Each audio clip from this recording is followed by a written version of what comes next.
ایک مزاج ہے کہ چپک جانا کسی بھی شخص کے ساتھ، کسی بھی بات کے ساتھ، کسی بھی خیال کے ساتھ، کسی بھی صورتحال کے ساتھ، اس کے ساتھ چپک جانا، کسی بھی دکھ کے ساتھ، کسی بھی سکھ کے ساتھ، اس کے ساتھ چپک جانا اور پھر اس سے پیچھا ہی نہ چھڑانا۔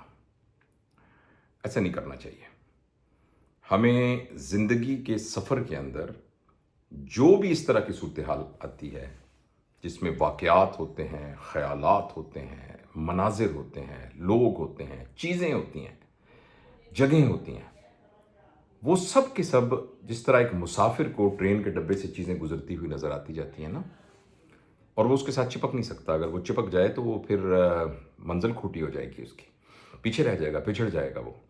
اسی طریقے سے یہ بات آپ غور سے سمجھیے کہ ہمیں اپنی زندگی کے سفر میں کسی چیز کے ساتھ نہیں چپکنا، چیزوں کے ساتھ تو بالکل بھی نہیں چپکنا۔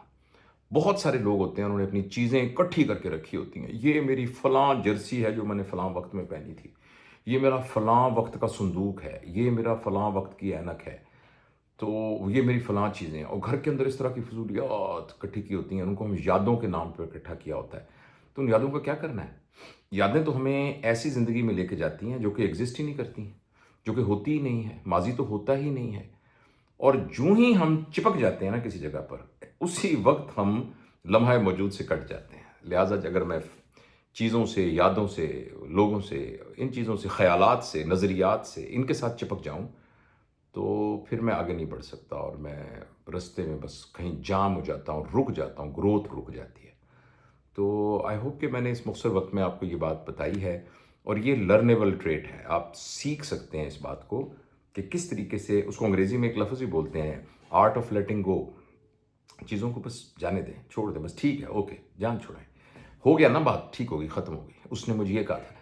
اور خاص طور پر لوگوں کے سلسلے میں بعض اوقات ہم لوگوں کے بارے میں آئیڈیاز بنا لیتے ہیں کہ یہ برا آدمی ہے، اور ہم نے طے کیا ہوتا ہے کہ بھئی اس کا یہ بے شک چینج ہو جائے، مگر اس کے بارے میں جو میرا نظریہ ہے وہ چینج نہیں ہوگا۔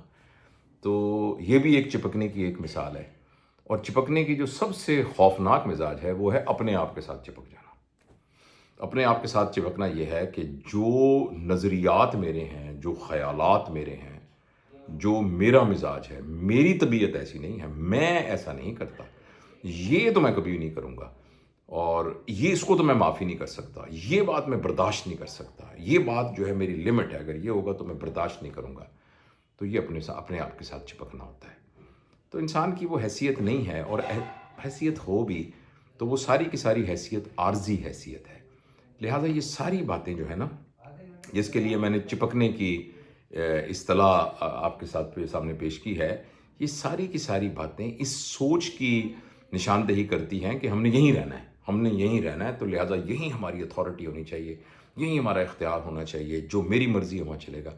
صرف اتنا سمجھنے کی ضرورت ہے کہ یہ زندگی بہت عارضی ہے۔ اس زندگی میں ان چیزوں، یہ بہت ہی بیوقوفی والی بات ہوگی کہ ہم اپنے آپ کو چپکا لیں ان چیزوں کے ساتھ جو کہ ہمارے پیروں کی بریکیں ہیں اور ہمیں آگے بڑھنے کے سفر سے روک دیں۔ تو یہ مشق کے ساتھ آپ کر سکتے ہیں۔ اس کے لیے ایک بہت سمپل سی ٹیکنیک معاف کرنا ہے۔ جہاں لوگوں کا تعلق ہے، لوگوں کا، تو لوگوں کے سلسلے میں، رشتوں کے سلسلے میں معاف کر دینے کی اہلیت اور معاف کر دینے کی عادت جو ہے وہ اس کو اپنانے کی کوشش کرنی چاہیے۔ اور میں آپ کو یہ نہیں کہہ رہا کہ اپنا حق آپ دے دیں۔ فرض کریں کسی نے آپ سے زیادتی کی ہے تو آپ اس کا جو حق بنتا ہے وہ تو آپ ضرور اس کے لیے جو بھی قانونی طریقہ ہے، اخلاقی طریقہ ہے، مروجہ جو ایک کسی سماج میں طریقہ ہے، اس کو تو ضرور فالو کیجیے۔ لیکن ایسی باتیں جو چھوٹی چھوٹی ضدیں ہیں، جو بعد میں بہت بڑی ضدیں بن جاتی ہیں، ان سے جلدی سے جان چھڑا لینی چاہیے۔ اچھا بھائی، ختم ہوئی بات ختم ہوئی، بات کو ختم کرنا چاہیے۔ اسی طریقے سے جو چیزوں کے بارے میں نے آپ سے عرض کیا ہے تفصیل کے ساتھ، یہ جو چیزوں سے محبت ڈالنی ہے نا، کہ یہ میری گاڑی، میرا گھر، یہ مٹی کے جو مٹی گڑی ہوئی ہے زمین کے اندر، تو وہ ہم یہ سمجھتے ہیں کہ یہ جو مٹی کا گڑا ہوا گھر ہے، یہ ایکچولی میں ہوں جو گڑا ہوا ہوں۔ تو اس لیے بعض اوقات ہم اپنے آپ کو آئیڈینٹیفائی کرنے لگ جاتے ہیں اپنی پراپرٹی کے ساتھ، اپنے کارخانوں کے ساتھ، اپنے گھروں کے ساتھ، اپنی زمینوں کے ساتھ۔ تو یہ بھی بہت طبیعت کے اندر ایک لوور لیول کی زندگی گزارنے کی طرف اس سے مدد ملتی ہے. تو جو ہائر لیول کی زندگی ہے وہ زندگی جو انسانوں سے متوقع ہے اور جو سپر ہیومن سے متوقع ہے اور بلکہ کاسمک لیول پر جو زندگی ہے اور تھوڑے اوپر کے لیول کی زندگی ہے، تو اس لیول کی زندگی میں چیزوں کے ساتھ اور جگہوں کے ساتھ اور مناظر کے ساتھ چپکنا جو ہے وہ بہت بڑی رکاوٹ ہے. تو یہ آج کا میسیج تھا. یہ اصل میں نے رینڈم نہیں کہا، تھوڑی دیر پہلے گفتگو ہو رہی تھی تو اس کے نتیجے میں کچھ میں نے دوستوں سے بات کی، تو میں نے کہا چلے اسی آئیڈیا کو میں اس طریقے سے باقی اپنے جو دوست پوری دنیا میں ہیں ان تک بھی یہ بات پہنچا دوں.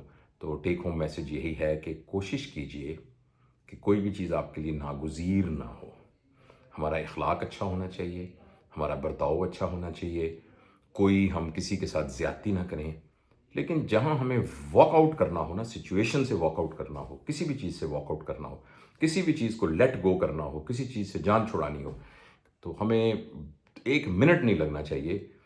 ایسی تمام چیزیں کہ جو ہماری زندگی کے راستے کے اندر، ہماری بڑھوتی کے اندر رکاوٹ بنتی ہوں. تو اللہ تعالیٰ ہم سب کو اس پہ عمل کرنے کی بھی توفیق دے. اور اپنے لیے میں ہمیشہ دعا کرتا ہوں کہ اللہ پاک جو باتیں میں آپ دوستوں سے کہتا ہوں، اللہ تعالیٰ مجھے بھی مجسم اس پر عمل کرنے کی توفیق دے. کیونکہ اگر یہ باتیں صرف یہاں سے کی جائیں گی تو وہ صرف بہت ہی افیکٹو ہوئی نا کہ کیا بات کی ہے، تو زیادہ سے زیادہ یہ ہوگا کہ ہمارے کوگنیٹو لیول میں، ہمارے علم میں اضافہ کرے گی. لیکن اگر یہ عمل بھی کیا جائے اور اپنے حق الیقین کے ساتھ بات کی جائے تو پھر یہ بات جو ہے وہ پھر نفع پہنچانے والی ہوتی ہے. اور سب سے زیادہ نفع جو ہے وہ بات کرنے والے کو ملتا ہے. سب سے زیادہ نفع بات کرنے والے کو ملتا ہے. جس طریقے سے اذان دیتا ہے نا کوئی، تو اذان دینے پر لوگ نماز پڑھنے آ جاتے ہیں، مگر سب سے زیادہ نفع جو ہے وہ اذان دینے والے کو ملتا ہے. اس لیے کہ اگر کوئی بھی مسجد میں نماز پڑھنے نہ آئے تو کم از کم وہ تو نماز پڑھ ہی لیتا ہے. تو بات کرنے والا جو ہے وہ سب سے زیادہ نفع میں ہوتا ہے. برف بیچنے والا نا، اور کوئی برف لے جا کے اپنا پانی ٹھنڈا نہ کرے، وہ تو ٹھنڈے پھٹے پر ہی بیٹھا ہوا ہوتا ہے. تو اس لیے بہت فائدے ہیں خیر کی بات کرنے اور خیر کی بات سننے میں. جزاک اللہ خیر.